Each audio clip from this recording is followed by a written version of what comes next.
শুরু হয়ে গিয়েছে নতুন নিয়মে ভারতের ট্যুরিস্ট ভিসার আবেদন। আজকের এই ভিডিওতে এই সম্পূর্ণ প্রসেসটি আমি আপনাদেরকে একদম সহজভাবে বোঝানোর চেষ্টা করব। শুরুতেই ভারতীয় ভিসা আবেদন কেন্দ্রের ওয়েবসাইটে গিয়ে আপনাকে অনলাইনে আবেদন করতে হবে। আবেদন করার সময় আপনার সমস্ত প্রয়োজনীয় ডকুমেন্টস সাথে রাখবেন এবং এক্ষেত্রে আপনার নাম, আপনার বাবা মায়ের নাম, পাসপোর্টের নাম্বার, আগে যদি কোনো পাসপোর্ট থাকে সেইটার নাম্বার এবং আগে যদি ইন্ডিয়ার ভিসা থাকে সেই নাম্বারও সঠিকভাবে দিতে হবে। খেয়াল রাখবেন এখানে যেন কোনো ধরনের ভুল না হয়, ভুল হলে সেটা ভবিষ্যতে বেশ জটিলতার সৃষ্টি করবে।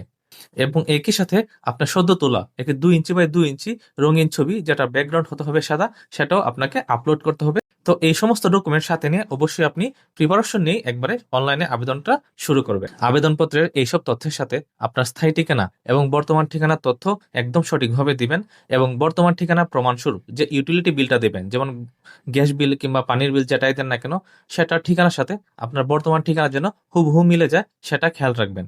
এই ক্ষেত্রে অমিল হলে আপনার ভিসা আবেদনটি বাতিল হয়ে যেতে পারে। অনলাইনে আবেদন শেষ করার পর আপনি একটি পিডিএফ ফাইল পাবেন, যেখানে একটি ওয়েব ফাইল নাম্বার থাকবে। এই নাম্বারটা এই আবেদন প্রক্রিয়ার সবচেয়ে গুরুত্বপূর্ণ অংশ। এটা আপনি সেভ করে ডাউনলোড করে রাখবেন এবং সেই সাথে প্রিন্টও করে রাখবেন। এখন নতুন নিয়ম অনুযায়ী আপনাকে আবেদনপত্র জমা দেওয়ার তারিখ নিজেকেই ঠিক করতে হবে। অর্থাৎ আপনি যেদিন আবেদনপত্র জমা দিতে চান ঠিক তার আগের দিন আপনাকে স্লট নিতে হবে এবং এই স্লট নেওয়াটা হচ্ছে বর্তমানে সবচেয়ে বেশি চ্যালেঞ্জিং। আপনাকে যদি আমি আর সহজভাবে বুঝাই, ধরেন আপনি জুলাই মাসের 10 তারিখে আপনি আবেদনপত্র জমা দিতে চাচ্ছেন, অর্থাৎ তাদের অফিসে গিয়ে সমস্ত ডকুমেন্টস আপনি সাবমিট করতে চাচ্ছেন। ঠিক তার আগের দিন অর্থাৎ 9 জুলাই দুপুর 2টা থেকে বিকাল 4:30টার মধ্যে আপনাকে তাদের সাইটে সাইন আপ করে স্লট নিতে হবে। এই স্লট নেওয়াটা হচ্ছে সবচেয়ে বড় চ্যালেঞ্জের বিষয়, কারণ এখানে অনেকেই লগ ইন করতে পারছে না, সাইন আপ করতে পারছে না। এই গত 1-2 দিনের অভিজ্ঞতা থেকে বলতেছি আর কি। এখন আসি এই সাইটে সাইন আপ করে কিভাবে আপনি স্লট নেবেন। এই সাইটে সাইন আপ করতে হলে আপনার নাম, মোবাইল নাম্বার, ইমেল সহ আপনার এই যে ওয়েব ফাইলের নাম্বারটা আপনাকে এখানে ইনপুট করতে হবে।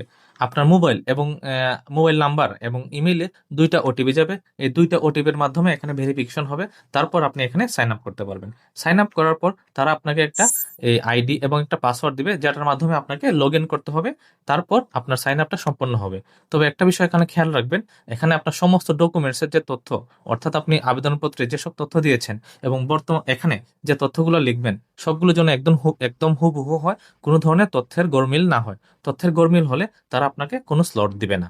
তো আইডি এবং পাসওয়ার্ড দিয়ে লগ ইন করার পর এখানে আপনার ওয়েব ফাইলটা কিন্তু আপলোড করতে হবে। ওয়েব ফাইলটা কিন্তু আবার 30 দিনের বেশি পুরনো হতে পারবে না। ওয়েব ফাইল আপলোড করার পর আপনাকে আরো কিছু তথ্য তারা চাইতে পারে, যেমন আপনার ডলার এন্ডোর্সমেন্টের কপি, আপনার যদি ব্যাংক স্টেটমেন্ট চাই এসবের কপিও তারা চাইতে পারে। এইবার এই ভেরিফিকেশন সিস্টেমগুলো একটু বেশি কড়াকড়ি করছে তারা। তো এইসব সবকিছু ডকুমেন্ট অর্থাৎ সবকিছুর স্ক্যান কপি আপনি সাথে রেখেই আপনি এখানে নামবেন আর কি, এইটাতে ফিল আপ করতে নামবেন, তাহলে সবচেয়ে ভালো হয়। তো এটা শেষ করার পর, সম্পন্ন করার পর আপনার আপাতত আর কোনো কাজ নেই, আপনাকে শুধু অপেক্ষা করতে হবে। সমস্ত তথ্য সাবমিট করার পর কর্তৃপক্ষ সেগুলোকে ভালোভাবে যাচাই বাছাই করবে এবং তারা আপনাকে সন্ধ্যা 6টার পর জানাবে আপনি স্লট পেয়েছেন কিনা। তো এটা জানার জন্য আপনাকে সন্ধ্যা 6টা পর্যন্ত অপেক্ষা করতে হবে। সন্ধ্যা 6টার পর আপনার যে এই আইডি এবং পাসওয়ার্ড দিয়ে আবার লগ ইন করতে হবে। তারপর আপনি দেখতে পারবেন যে আগামী দিন আপনি অ্যাপয়েন্টমেন্ট পেয়েছেন কিনা। তো আপনি যদি সঠিকভাবে সমস্ত কিছু ফিল আপ করে থাকেন, অবশ্যই নিশ্চিতভাবে আগামী দিন অ্যাপয়েন্টমেন্ট পেয়ে যাবেন। এবং এই অ্যাপয়েন্টমেন্ট ডেটটা, অর্থাৎ আপনি যে ডেটটাতে আপনি সাবমিট করতে যাচ্ছেন, এটা আপনি একবার চাইলে চেঞ্জ করতে পারবেন। ধরেন আপনার কোন ধরনের কাজ পড়ে গেল বা কোনো একটা সমস্যা হয়ে গেল, আপনি চাইলে ওই মুহূর্তে এটা একবারের জন্য চেঞ্জ করতে পারবেন।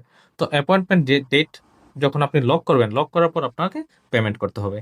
তবে আরেকটা বিষয়, তারা আপনাকে যে সমস্ত ডকুমেন্টের পিডিএফ ফাইল দিবে সেগুলো অবশ্যই কপি করে রাখবেন এবং সেগুলো ডাউনলোড করে প্রিন্ট করে সাথে রাখবেন। যেদিন আপনি আবেদনপত্র জমা দিতে যাবেন সেদিন এগুলো অবশ্যই কাজে লাগবে। অ্যাপয়েন্টমেন্ট ডেট লক হয়ে যাওয়ার পর আপনাকে অনলাইনে 1500 টাকা পেমেন্ট করতে হবে। এই 1500 টাকাটা হচ্ছে বর্তমানে ভিসা প্রসেসিং ফি। এটা তাদের ভিসার ফি নয়, তারা এটাতে ভিসা প্রসেসিং ফি হিসেবে নিচ্ছে আর কি। যাই হোক, এই ফিটা আপনি তাদের এই ওয়েবসাইটের পেমেন্ট অপশনে গিয়ে পাবেন। সেখানে আপনি মোবাইল ব্যাংকিং বা ভিসা কার্ডের মাধ্যমে খুব সহজেই পেমেন্টটা করতে পারবেন।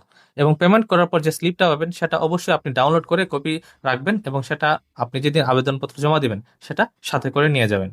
এখন আসি, যদি কোনো কারণে আপনাকে স্লট দেওয়া না হয় তাহলে আপনি কি করবেন। আসলে স্লট না পেলে এখানে কিছু করার নাই। আপনার ওয়েব ফাইলটি আপনি মাত্র একবার ব্যবহার করতে পারবেন, এর বেশি ব্যবহার করতে পারবেন না। আর একটা ওয়েব ফাইল 30 দিনের বেশি পূরণ হলে সেটা এমনিতেই ব্যবহার করতে পারবেন না আর কি। তো সব মিলিয়ে একবার যদি আবেদন বাতিল হয়ে যায়, পুনরায় নতুন করে ওয়েব ফাইল বানিয়ে আবার নতুন করে আবেদন করতে হবে।